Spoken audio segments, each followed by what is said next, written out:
शिवाय।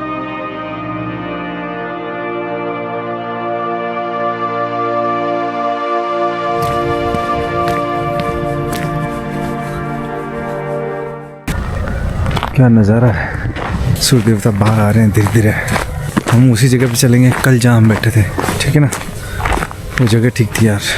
आपको पता है साधु संत पहाड़ों के अंदर जो गुफाएं होती हैं उनके अंदर ध्यान क्यों लगाते थे? उसका एक बहुत बड़ा साइंटिफिक रीज़न भी है। साइंटिफिक रीज़न ये है कि पहाड़ के ऊपर बहुत ज़्यादा विश्व शक्ति गिरती है, यानी कि कॉस्मिक एनर्जी गिरती है। तो जो उसी पहाड़ के अंदर अगर गुफा है और उसके अंदर कोई साधक बैठा है तो उसका ध्यान बहुत गहरा लगेगा, बहुत एकदम निश्चल अवस्था में लगेगा। तो मेडिटेशन बहुत डीप जाएगा और उस साधक की अच्छी ग्रोथ होगी। इसलिए गुफाओं में जाते थे, क्योंकि ये तक बताया है पतंजलि योग सूत्र में कि जरा सी भी हवा ना चल रही हो, बिल्कुल शांत वातावरण हो, वहाँ बैठ के तुम ध्यान लगाओ, इतना बताया है। तो इसीलिए हम थोड़ा उधर चल रहे हैं। और हालांकि ये भी है कि कितनी आवाज़ें आ रही हो, ये भी प्रयोग है कि कितनी आवाज़ें आ रही हो तुम्हें कोई फ़र्क नहीं पड़ना चाहिए, वो बात भी है।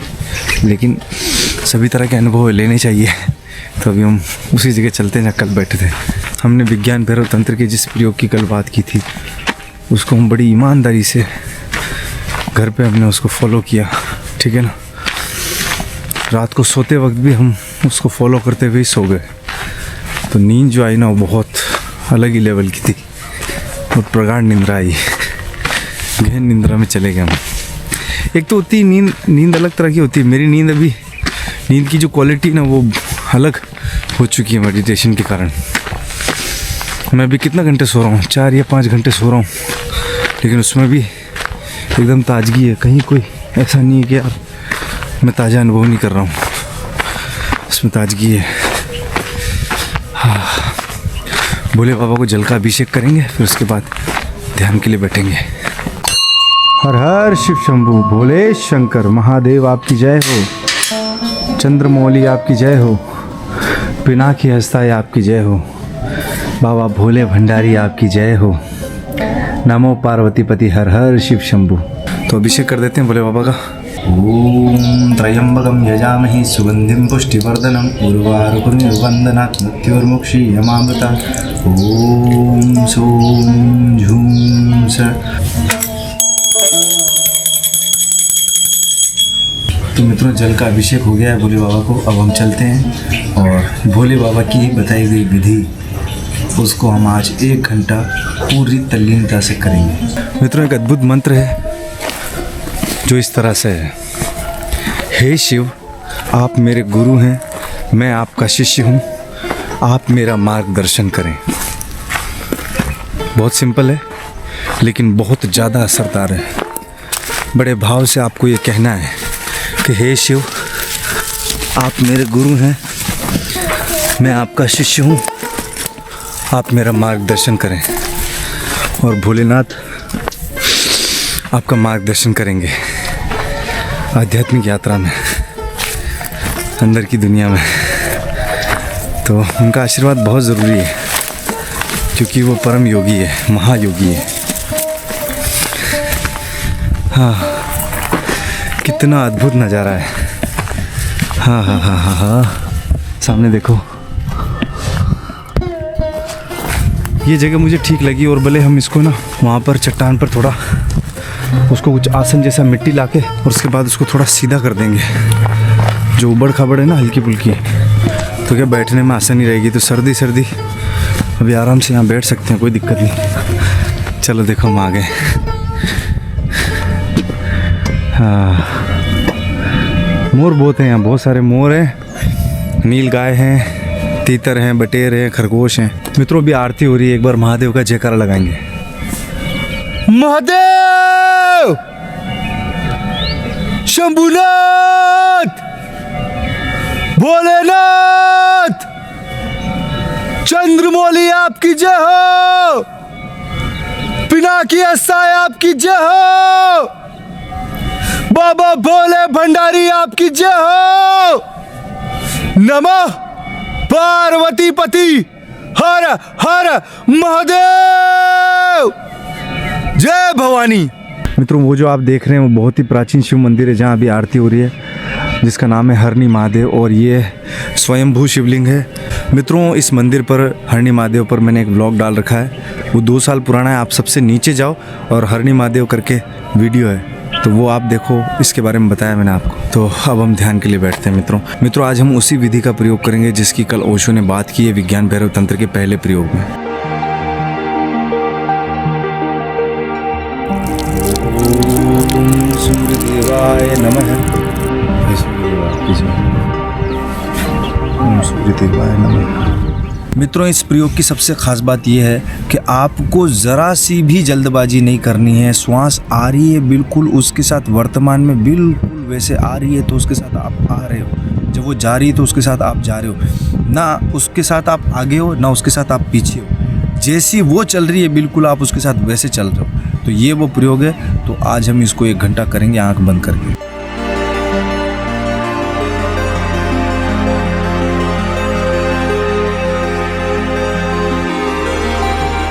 मित्रों विज्ञान भैरव तंत्र की 112 विधियों में से ये पहली विधि है।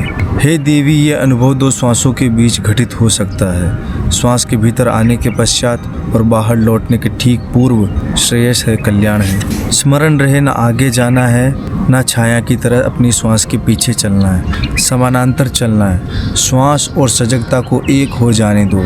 श्वास नीचे जाती है तो तुम भी उसके साथ नीचे जाओ और तभी उस बिंदु को पा सकते हो जो 2 श्वासों के बीच है। ये आसान नहीं है। श्वास के साथ अंदर जाओ और श्वास के साथ बाहर जाओ। तो मित्रों ये प्रयोग अभी हमने पूरी तल्लीनता से 1 घंटे तक किया और मेरे पास इस चीज़ को बताने के लिए शब्द नहीं है कि ये वाकई में बहुत ही अद्भुत प्रयोग है। आप सबको करना चाहिए।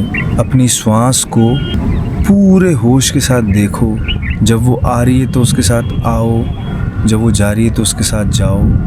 ना आगे रहना है ना उसके पीछे रहना है। बिल्कुल जैसे 2 पटरियाँ एक साथ रहती है ना, और जब ट्रेन चलती है तो बिल्कुल दोनों पटरी पे एक साथ चलती है। ऐसा नहीं कि वो एक पटरी से ऐसे हो जाती है या वैसे हो जाती है। जिस तरह ट्रेन 2 पटरियों पे चलती है बिल्कुल अपनी श्वास को वैसे चलाना है।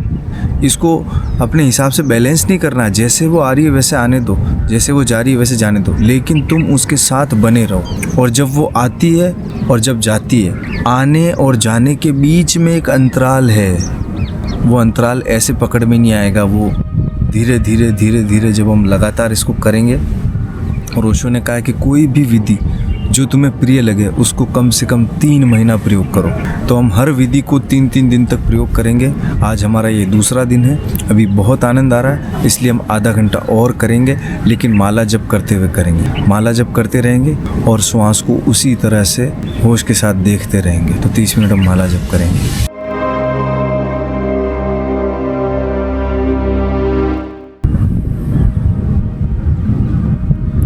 मित्रों हमारी 30 मिनट की माला जप हो गई है।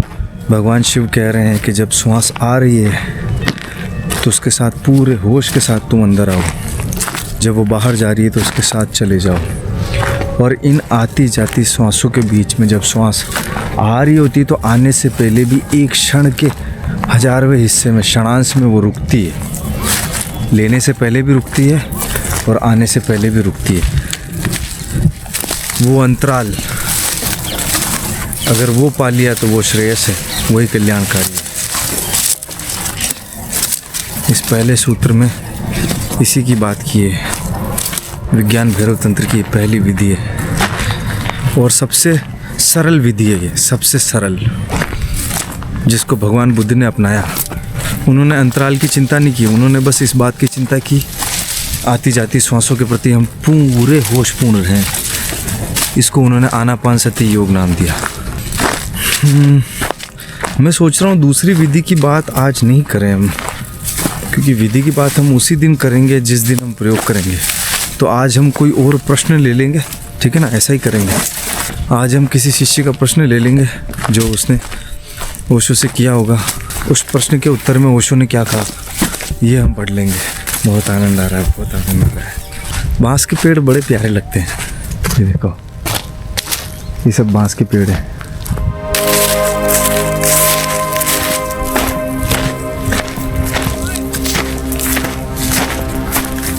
ऊपर से या नीचे आके पड़ने का कारण ये भी है कि ऊपर की हवा चलती है ना, तो हवा में फिर जो मैं बोलता हूँ उसमें डिस्टॉर्शन आता है, तो उससे थोड़ी दिक्कत होती है। इस प्रथम खंड में आज हम किसी दूसरी विधि की बात नहीं करेंगे, हम एक प्रश्न को लेंगे और उसका उत्तर ओशो ने क्या दिया है उसकी बात करेंगे। प्रश्न यह है, ये कैसे संभव है कि कोई व्यक्ति बस श्वास क्रिया के एक विशेष बिंदु पर होश साधकर ज्ञान को उपलब्ध हो जाए? श्वास प्रश्वास के एक छोटे और क्षणिक अंतराल के प्रति सजग होकर अचेतन से मुक्त होना कैसे संभव है? यानी सवाल ये है कि ऐसी आसान विधियों से क्या ज्ञान उपलब्धि संभव है? तो ओशो क्या कह रहे हैं वो ध्यान से सुनो। ये प्रश्न अर्थपूर्ण है और ये प्रश्न अनेक के मन में उठा होगा। कई चीज़ें यहाँ समझने की है। समझा जाता है कि आध्यात्म एक कठिन उपलब्धि है, ये दोनों में कुछ नहीं है, ना ये कठिन है ना ही उपलब्धि है। तुम जो भी हो, तुम आध्यात्मिक हो। अस्तित्व में कुछ जोड़ जाने को नहीं है, ना उससे कुछ घटाया जाने को। तुम उतने पूर्ण हो जितने पूर्ण हो सकते हो। ऐसा नहीं है कि तुम किसी भविष्य में पूर्ण होने जा रहे हो। ऐसा भी नहीं है कि तुम्हें पूर्ण होने के लिए कुछ दुष्कर करना होगा। ये अन्यंत्र और कहीं पहुँचने की यात्रा भी नहीं है। तुम कहीं और नहीं जा रहे हो, तुम अभी भी वही हो जो उपलब्ध किया जा सकता है, वह उपलब्धि ही है। इस भाव को अपने में गहराने दो, तभी समझोगे कि ऐसी विधियां कैसे सहयोगी हो सकती है। अगर आध्यात्म कोई उपलब्धि है तो सचमुच वह कठिन होगा, कठिन ही नहीं दरअसल असंभव होगा। वो ये कहना चाह रहे कि अगर आध्यात्म को तुम उपलब्धि मानोगे तो वो बहुत कठिन होगा और यूँ समझ लो लगभग असंभव होगा। अगर तुम पहले से ही आध्यात्मिक नहीं हो तो फिर आध्यात्मिक नहीं हो सकते, कभी नहीं होगे, क्योंकि वह आध्यात्मिक कैसे होगा जो आध्यात्मिक नहीं है। अगर अभी दिव्य नहीं हो तो फिर कोई संभावना नहीं है, उपाय नहीं है। तुम जो भी चेष्टा करो, लेकिन अगर तुम दिव्य नहीं हो तो उस चेष्टा से दिव्यता नहीं पैदा हो सकती। तुम भागवत नहीं हो तो तुम्हारी चेष्टा से भगवत्ता नहीं पैदा की जा सकती, तब वह असंभव चेष्टा है। ओशो क्या करें, लेकिन सारा मामला उल्टा है। तुम अभी वही हो जो होना चाहते हो। तुम्हारी कामना का लक्ष्य तुम में अभी भी उपस्थित है। यहाँ और अभी इसी क्षण तुम वही हो जिसे भगवत्ता कहते हैं। परमात्मा यही है, वही है। यही कारण है कि आसान विद्या काम आ सकती है। वह उपलब्धि नहीं, अनावरण है, आविष्कार है, मगर वह छिपा है और बहुत छोटी छोटी चीज़ों में छुपा है। जैसे तुम्हारा शरीर वस्त्रों में छिपा रहता है, वैसे ही आध्यात्म भी कुछ वस्त्रों में छिपा है। ओशो क्या कह रहे हैं, उन्हीं वस्त्रों को हम व्यक्तित्व कहते हैं। तुम यहाँ और अभी नग्न हो सकते हो, वैसे ही तुम्हारा आध्यात्म भी अनावृत आविष्कृत हो सकता है, लेकिन तुम नहीं जानते हो कि वे वस्त्र क्या हैं। तुम नहीं जानते हो कि तुम उनके भीतर कैसे छुपे हो, और तुम नहीं जानते कि कैसे नग्न हुआ जाता है। इतने समय से तुम वस्त्रों के भीतर रहते हुए आए हो। जन्मों जन्मों से तुम वस्त्रों के साथ ही जीते आए हो और तुमने उनके साथ ऐसा तादात्म्य साध लिया है कि अब तुम ये सोचने लगे हो कि तुम ये वस्त्र ही हो। तुम तो सोचते हो कि ये वस्त्र मैं ही हूँ। वही बाधा है, मतलब बॉडी के लिए कह रहे हैं। ये वस्त्र, ये चोला हर बार चेंज कर रहे हैं। इतने जन्म हो गए हमारे, इतने मरण हो गए, हर बार बॉडी मिल रही है। हम बॉडी से इतने ज़्यादा चिपके हुए हैं कि हम सब कुछ इस बॉडी को ही मान रहे हैं। हम इन वस्त्रों को ही सब कुछ मान रहे हैं, शरीर को सब कुछ मान रहे हैं। वस्त्र यानी क्या? ये देह, ये काया, और इसी में हम उलझे हुए हैं। ओशो क्या कह रहे हैं, उदाहरण के लिए मानो कि तुम्हारे पास खजाना है, लेकिन जिसे तुम भूल गए हो, या तुम्हें जिसकी अभी तक पहचान नहीं हुई है कि यह खजाना है। तुम सड़कों पर भीख मांग रहे हो, तुम भिखारी हो। अगर कोई तुमसे कहे कि जाओ और अपने घर के भीतर देखो, तुम्हें भिखारी होने की ज़रूरत नहीं है, तुम इसी क्षण सम्राट हो सकते हो, तो तुम्हारे भीतर का भिखारी उससे अवश्य कहेगा, कैसी मूर्खता की बातें करते हो, मैं इसी क्षण सम्राट कैसे हो सकता हूँ? वर्षों से मैं भीख मांग रहा हूँ, लेकिन अभी तक भिखारी का भिखारी हूँ। अगर जन्मों तक भी भीख मांगूँ तो भी सम्राट नहीं हो सकता। इसलिए तुम्हारा ये वक्तव्य बिल्कुल अनर्गल और तर्क शून्य है कि तुम इस क्षण सम्राट हो सकते हो। कहने का मतलब कितना अच्छा उदाहरण दिया। वो यूँ समझा रहे हैं कि तुम ये समझो कि तुम सम्राट हो, लेकिन तुम ये भूल गए और तुम भिखारियों की तरह भीख मांग रहे हो। और कोई तुम आके कह तुम यहाँ कहाँ भीख मांग रहे हो, तुम्हारे घर पे जाओ, वो रहा तुम्हारा घर, उस घर पे जाओ, वहाँ इतना खजाना है, तुम तो राजा हो, अपने महल में जाओ, तुम तो सम्राट हो। लेकिन वो भिखारी यकीन नहीं करेगा। क्यों? क्योंकि उसने बहुत जन्मों से भीख ही मांगी है और इतने टाइम से भीख मांग रहा, तो उसको यकीन ही नहीं होगा कि मैं सम्राट भी हूँ। वो भिखारी ये भूल ही चुका है कि वो सम्राट है। असंभव ये है, भिखारी को इसका भरोसा नहीं हो सकता। क्यों? क्योंकि भीख मांगने वाला मन अब एक लंबी आदत में पड़ चुका है। लेकिन अगर खजाना घर में गड़ा हो तो मामूली खुदाई से थोड़ी मिट्टी हटाने पे वह पाया जा सकता है, और फिर तुरंत वह भिखारी नहीं रहेगा, वह सम्राट हो जाएगा। वो जो खजाने को निकालने के लिए मिट्टी को हटाना है, यही साधना है। और कुछ भी नहीं है। यही बात आध्यात्म के साथ भी है। वह छिपा हुआ खजाना है, किसी भी भविष्य में कहीं कुछ उपलब्ध करने को नहीं है। तुमने अभी तक उसे पहचाना नहीं है, लेकिन वह तुम्हारे भीतर मौजूद है। तुम ही खजाना हो। और कैसी विडंबना है कि तुम भीख मांग रहे हो और तुम भिखारियों की तरह फिर रहे हो, लेकिन तुम भीतर से सम्राट हो। तुम ये भूल चुके हो। कितना अद्भुत तरीके से ओशो समझाते हैं। इसलिए आसान विधियां भी काम कर सकती है। जमीन खोदना, थोड़ी मिट्टी हटाना बड़ा प्रयत्न नहीं है। तुम सम्राट हो सकते हो। तुम्हें मिट्टी हटाने के लिए थोड़ी खुदाई करनी है। तुम्हें सम्राट होने के लिए जो खजाना पाना है, उसकी मिट्टी हटाने के लिए थोड़ी सी खुदाई करनी है। और जब मैं मिट्टी हटाने की बात करता हूँ तो सिर्फ प्रतीक के लिए ही कहता हूँ। अक्षरश तुम्हारा शरीर मिट्टी का अंश है और तुमने उससे तादात्म्य कर लिया है। इस मिट्टी को जरा हटाओ, जरा सा गड्ढा बनाओ और तुम्हें खजाने का पता मिल जाएगा। कितना अद्भुत ओशो का नज़रिया है समझाने का। यही कारण है कि ऐसा प्रश्न बहुत लोगों के मन में उठेगा। सच में हर एक व्यक्ति ये प्रश्न पूछेगा, ऐसी छोटी सी विधि, श्वास क्रिया के प्रति सजग होना, आने वाली और जाने वाली श्वास के प्रति होशपूर्ण होना और दोनों के बीच अंतराल को प्राप्त करना, क्या ये काफ़ी है? क्या ऐसी सरल चीज़ ज्ञान उपलब्धि के लिए काफ़ी है? क्या तुम्हारे और बुद्ध के बीच इतना ही फर्क है कि तुमने 2 श्वासों के बीच के अंतराल को प्राप्त नहीं किया और बुद्ध ने उसको प्राप्त कर लिया? क्या बस इतनी सी बात है? मतलब मन सवाल करता है। बात अतर्क लगती है। बुद्ध के और तुम्हारे बीच की दूरी विशाल है। यही दूरी अनंत मालूम होती है। भिखारी और सम्राट के बीच अनंत फासला है। लेकिन अगर छिपे खजाने की बात है तो भिखारी शीघ्र ही सम्राट भी हो सकता है। बुद्ध भी तुम्हारी ही तरह कभी भिखारी थे। वे सदा से सम्राट नहीं थे। एक खास बिंदु पर भिखारी मर गया और वे स्वामी हो गए और बुद्धत्व को उपलब्ध हो गए और फिर वो बुद्ध हो गए। ओशो समझा रहे हैं कि ये कोई क्रमिक प्रक्रिया नहीं है। ऐसा नहीं है कि बुद्ध धीरे धीरे संग्रह किए चलते हैं और किसी दिन भिखारी न रहकर सम्राट हो जाते हैं। नहीं, अगर संग्रह ही करने की बात होती तो भिखारी कभी सम्राट नहीं होता, तब भी वह भिखारी ही रहता। वह समृद्ध भिखारी हो सकता है लेकिन भिखारी ही रहेगा और समृद्ध भिखारी गरीब भिखारी से बड़ा भिखारी है। बुद्ध एक दिन अचानक आंतरिक खजाने को पा लेते हैं, तब वे भिखारी नहीं रहते, स्वामी हो जाते हैं, बुद्धत्व को उपलब्ध हो जाते हैं। गौतम सिद्धार्थ और गौतम बुद्ध के बीच का फासला अंतहीन है और वही फासला तुम्हारे और बुद्ध के बीच भी है। लेकिन वह खजाना तुम्हारे भीतर भी उतना ही छुपा है जितना बुद्ध के भीतर छिपा था या कि किसी और के भीतर। इसीलिए ओशो समझा रहे हैं कि एक छोटी, बहुत छोटी विधि भी सहयोगी हो सकती है। अब ओशो क्या समझा रहे हैं? हम वही हैं जो हम होंगे, जो हमें होना चाहिए, जो हम होने वाले हैं। भविष्य वर्तमान में ही छिपा है। समस्त संभावना बीज में छिपी होती है। बीज ही जब भूमि में गिरकर प्रस्फुटित होकर अंकुरित होगा तो उसमें से एक विशाल पेड़ निकलेगा। लेकिन बीज में वो विशाल पेड़ नजर नहीं आता है, लेकिन संभावना तो उस बीज में ही है। तो केवल खिड़की खोलनी है।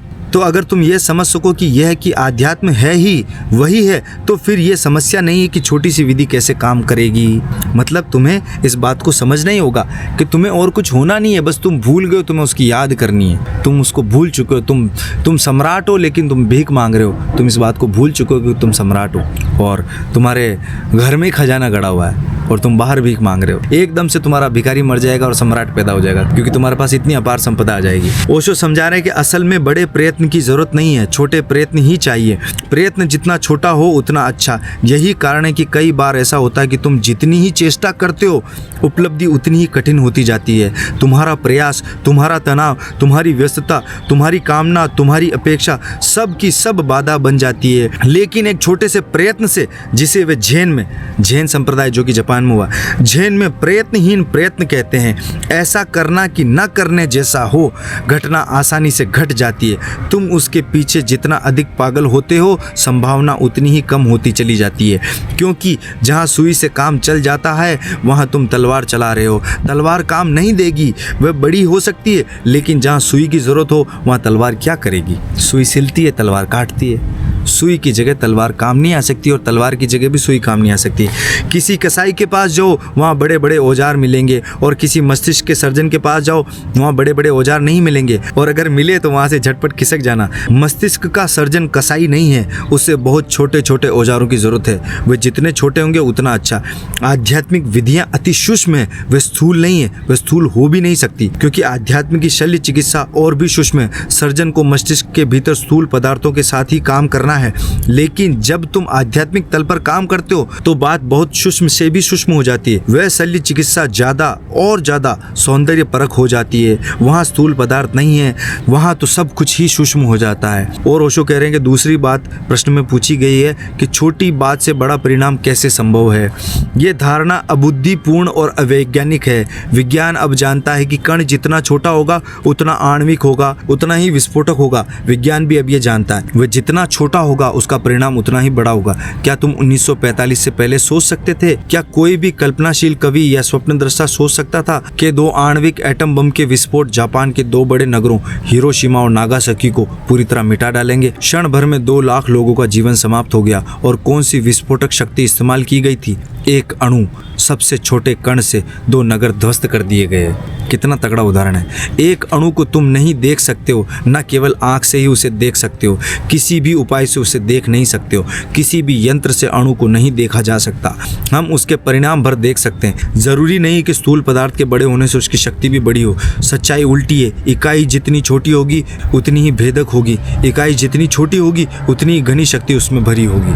ओशो कह रहे हैं कि विज्ञान भैरव तंत्र में भगवान शिव द्वारा माँ पार्वती को बताई गई ये छोटी छोटी विधियाँ आणविक है। जो लोग बड़ी चीज कर रहे हैं उन्हें परमाणु विज्ञान का पता नहीं। तुम सोचोगे कि जो आदमी छोटे परमाणुओं के साथ काम करता है वह छोटा है, और जो हिमालय के साथ काम करता है वह बड़ा है। हिटलर विशाल भीड़ के साथ काम करता है, माओ भी विशाल भीड़ के साथ काम करता है, और आइंस्टीन और प्लांक अपनी अपनी प्रयोगशालाओं में पदार्थ की छोटी छोटी इकाइयों के साथ ऊर्जा के कणों के साथ काम करते हैं। लेकिन अंततः आइंस्टीन के शोध के सामने राजनीतिक नपुंसक सिद्ध होते हैं। वे बड़े पैमाने पर काम करते थे लेकिन उन्हें छोटी इकाई के रहस्य का ज्ञान नहीं था। हिटलर के लिए कह रहे हैं। नीतिवादियों के लिए क्या कह रहे हैं? नीतिवादी भी सदा बड़े तलों पर काम करते हैं, लेकिन ये स्थूल तल हैं। वे अपना जीवन सदाचार सिखाने में, यह वह साधने में, संयम में लगा देते हैं। उनका पूरा ढांचा बड़ा मालूम होता है, लेकिन तंत्र इस बात की चिंता नहीं लेता।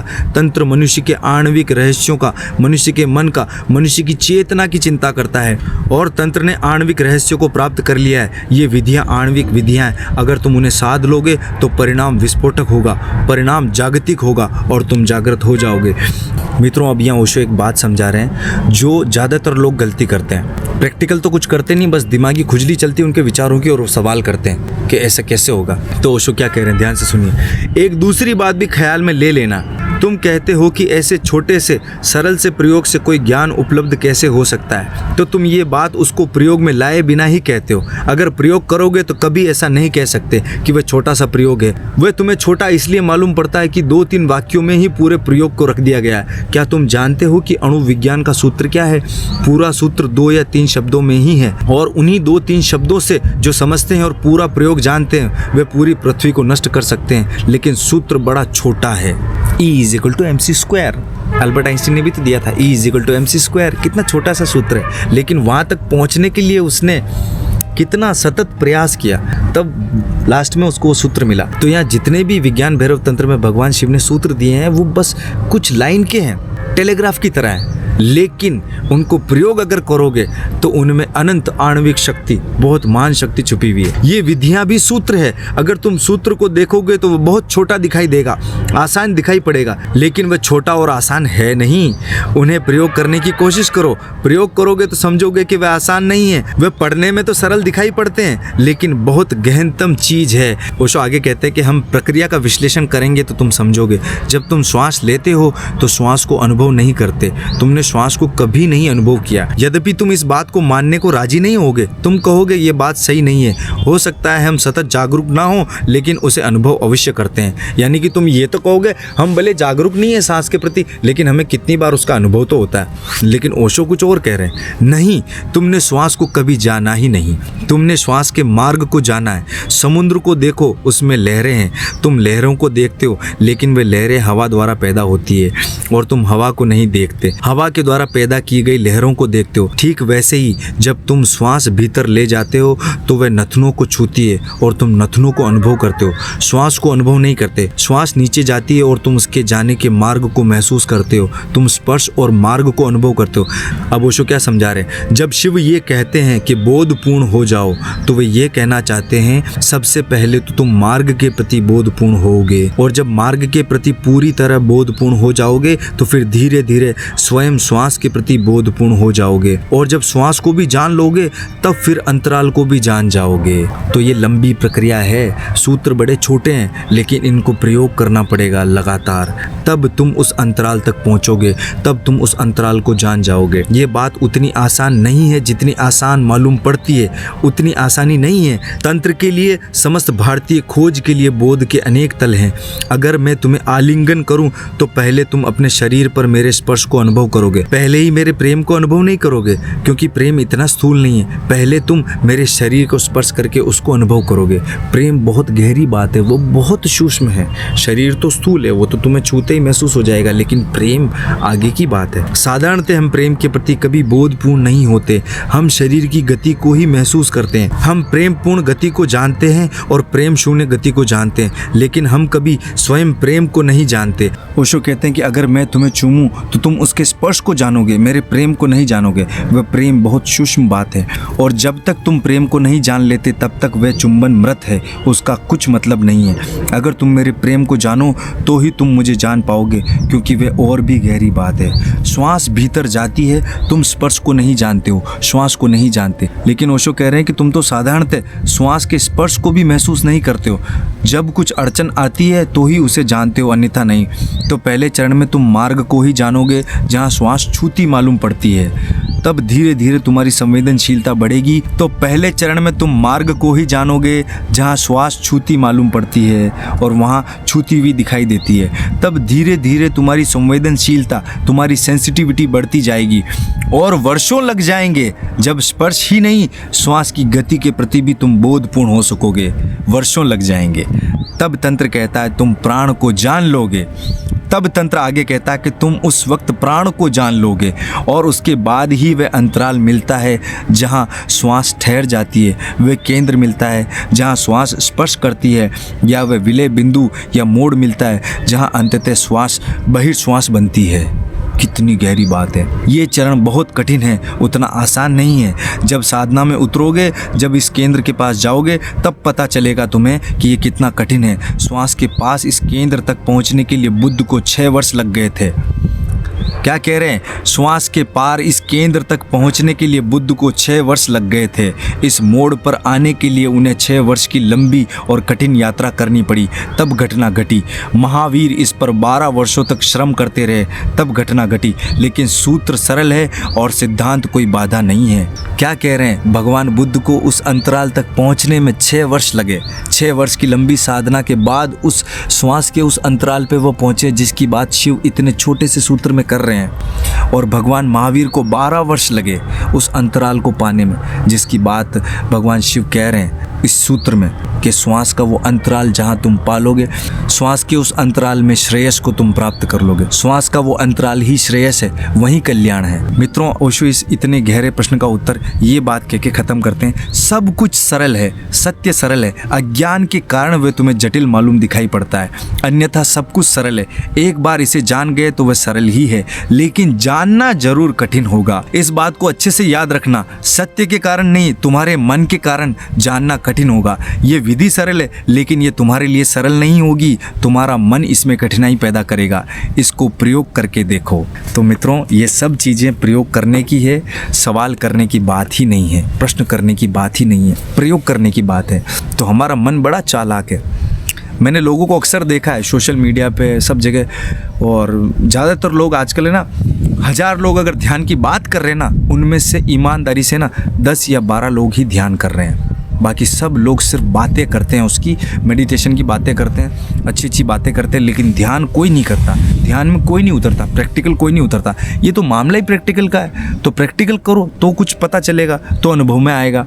अब गुलाब जामुन पे कितनी बातें कर ले यार, गुलाब जामुन ऐसा होता है, वैसा होता है, वो मीठा होता है, उसको ऐसे बनाया जाता है, वैसे वैसे, कितना ही उस पर पूरा शास्त्र भले पढ़ लिया जाए, लेकिन अगर गुलाब जामुन नहीं खाया तो मतलब क्या?